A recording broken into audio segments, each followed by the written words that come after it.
मैंने ये जुमला सुना है कि किसी शख्स ने अपने बेटे को कहा कि मेरे मरने के बाद मिलेगी, तो बेटे ने कहा कि हमें से तुम्हारे मरने का क्या इंतजार करते रहेंगे।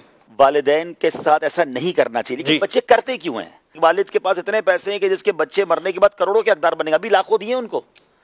आप देखिए, अगर उनको गाड़ी लेने की इजाजत नहीं है, उनको स्कूटर भी नहीं लेने देते, उसको जनाब कपड़े भी अच्छे पहनने नहीं दे रहे, उसको चप्पल भी, मतलब वो ऐसा लग रहा है फकीरों की जिंदगी गुजर रही है घर में। यार दोस्तों से मांग रहा है। हाँ, यार दोस्तों से मांग रहा है, अब्बा नहीं दे रहे। बच्चे अब बच्चे मरने का इंतजार नहीं करेंगे तो क्या करेंगे? अच्छा, ऐसा होना कि वालिद भी गरीब है तो बच्चों को भी सब्र आ जाता है। बैंक अकाउंट भरे हुए हैं, अब्बा की प्रॉपर्टियां खत्म नहीं हो रही है और अब्बा ना खुद खर्च कर रहे हैं। अच्छा, वालिद साहब ने 50 साल पुरानी 60 साल पुरानी जिंदगी देखी है, उनको सादगी की आदत है, वो सादगी के नाम पर हर चीज बर्दाश्त कर रहे हैं, वो चटनी रोटी खाते, तो वो आज के दौर में अच्छा फिर दोस्त भी ताना देते कि मोबाइल भी नहीं है तेरे पास, है मोटरसाइकिल भी नहीं है, साइकिल पे घूम रहा है, हालांकि अब्बा के पास इतना कारोबार है। तो ये वो ज्यादती है कि मोरली वो बंदा इतना डिप्रेस हो जाती है औलाद के, फिर माँ देखिए ये वालिद की आप औलाद पे खर्च करें ना, सबसे बेहतरीन सदका कहा गया। मुझे बताए जो वालिद अपनी औलाद पे खर्च करेगा वो औलाद कब चाहेगी कि वालिदैन मरने का मैं इंतजार करूं, उनकी विरासत मिले।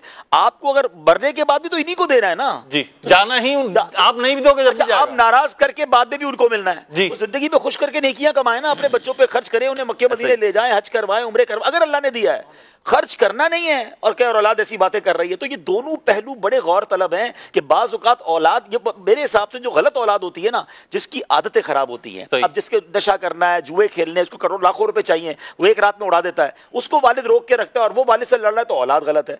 लेकिन अगर वालिद औलाद पे खर्च ही नहीं कर रहा, हमने देखे हैं महरोज भाई, यानी हैरान हो जाते हैं बच्चों के हालात देखकर, और बाप है कि खर्च ही नहीं कर रहे, अकाउंट में करोड़ों रुपए हैं और औलाद को जो है वो पेट्रोल कहते हैं हमने बनियान पहन के कारोबार किया था, हम जनाब 50 पे सफर करते थे, तुमको किस बात की गाड़ी चाहिए, बस घर के नीचे से तो बस जाती है। अरे अब्बा जी भाई, अभी जमाना अगर आपके पास नहीं होता तो हम सबर करते ना, तो ये भी तो नहीं होना चाहिए। वालिद साहब हमेशा अपनी पुरानी बातें करते रहेंगे, बेटा हमारे जमाने में ये होता था, तो आपका जमाना चला गया, अब दूसरा जमाना, अब्बा थोड़ा अपग्रेड भी हो जाओ, अपने को सॉफ्टवेयर भी अपग्रेड करो। वो जब शुरू होती है उनकी अपने जमाने की बात शुरू होती है, तो इससे बच्चों में और वालिद में दूरी हो जाती है। मैं यहाँ वालिद साहिबान से अर्ज करूंगा, बड़ों से अर्ज करूंगा, अपने बच्चों को खुश रखें, बल्कि आज के दौर में तो बच्चों को खुश रखेंगे तो बच्चे आपके साथ भी वफादार रहेंगे, वरना ऐसा ना हो कि आप ही के बच्चों को अपने सामने आप खो दें। अब करोड़ों रुपए मेरे बैंक में पड़े, सारे बच्चे मुझसे नाराज हैं, बीवी अलग नाराज है, कैसों का क्या करना है मैंने? भाई इन्हीं के लिए तो कमाया था ना, तो खर्च भी तो करें इन पर। बाज वालिदैन तो ज्यादती की ये इंतहा है कि उसकी शादी हो गई है जी, मगर वो अपनी बीवी पर भी बाप से पूछे बगैर 1 रुपया खर्च नहीं कर सकता,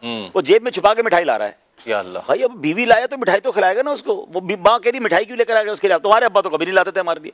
अब उस जमाने में कोई चीज अगर नहीं आई है तो वो इस जमाने में भी नहीं आएगी। तो ये भी माँ बाप का अलग मामला है, आप अपने बच्चे को थोड़ी सी स्पेस दें। अगर शादी की है तो उसकी ज़ौजा है, उसको जिंदगी के कुछ हसीन लम्हात तो गुजारने दें। वो एक कहाँ जा रहे हो, कहाँ आ रहे हो, रात को लाइट क्यों जल रही थी, अरे भाई उसको अपने कमरे में वो अपनी लाइफ तो गुजारे। ये बहुत बड़ा इशू। अगर जुल्म की बात की जा रही है, आपने बिल्कुल सही कहा कि हम हमेशा वालिदैन के हुकूक पर बात करते हैं, मगर माँ बाप को भी सोचना चाहिए, और फिर खर्चा भी नहीं दे रहे। अब शादी करके कहा, अच्छा क्योंकि बाज़ औक़ात बिजनेस साझा होता है, अच्छा नौकरी करके आएगा ना बेटा तो चलो अपनी तनख्वाह में से निकाल के बीवी को दे देगा। अब जब सारा बिजनेस ही एक ही है और अब्बा से ही पैसे लेने हैं, तो उसको शादी के बाद भी आपने मांगने वाला रखा है, कोई फिक्स अमाउंट तो कर दें कि भाई महीने को बेटा तेरे इतने दूंगा। अच्छा, वो अपने जमाने वाली अमाउंट फिक्स ना करें कि जब वो उनको मिलती थी। आज के जमाने के हिसाब से खुशहाल जिंदगी अपनी हैसियत के मुताबिक कोई अमाउंट फिक्स करे, थोड़े पैसे वो बचा भी सके, थोड़े पैसे अपनी ज़ौजा को भी देके। अच्छा, शोहर तो शोहर, जो बीवी है ना उसको भी मोहताज रखा है कि वो 1-1 रुपया अपनी सास से मांगेगी, अपने ससुर से मांगेगी। ये भी मेरे घरानों की बातें सुनी है। हाँ, वो शॉपिंग करा देंगे। हाँ, वो आप उनसे बात करें। वो शोहर को कहती है मुझे कपड़े चाहिए, नहीं मेरी अम्मी से बात करो, मेरे अब्बू से बात करो। यार आप ज़ौजा आपकी है, लेकिन ये ऐसा इतना घुटन वाला माहौल जब घर में होगा तो कैसे बच्चे अच्छे माहौल के साथ रहेंगे और प्यार बढ़ेगा। कि बेशक हम वालिदैन से बात तो कर रहे हैं कि वो अच्छा सलूक करें, प्यार दें, स्पेस दें, लेकिन औलाद के लिए अर्ज यही है और शरीयत भी यही कहती है कि अगरचे वालिदैन जुल्म करें, हमने उनके साथ उसने सलूक ही करना है, हमने उनका अदब ही करना है। कोई ये ना समझे कि जनाब आज ये बातें हुई हैं तो हम लड़ाई शुरू कर दें, आस्तीनें चढ़ा लें।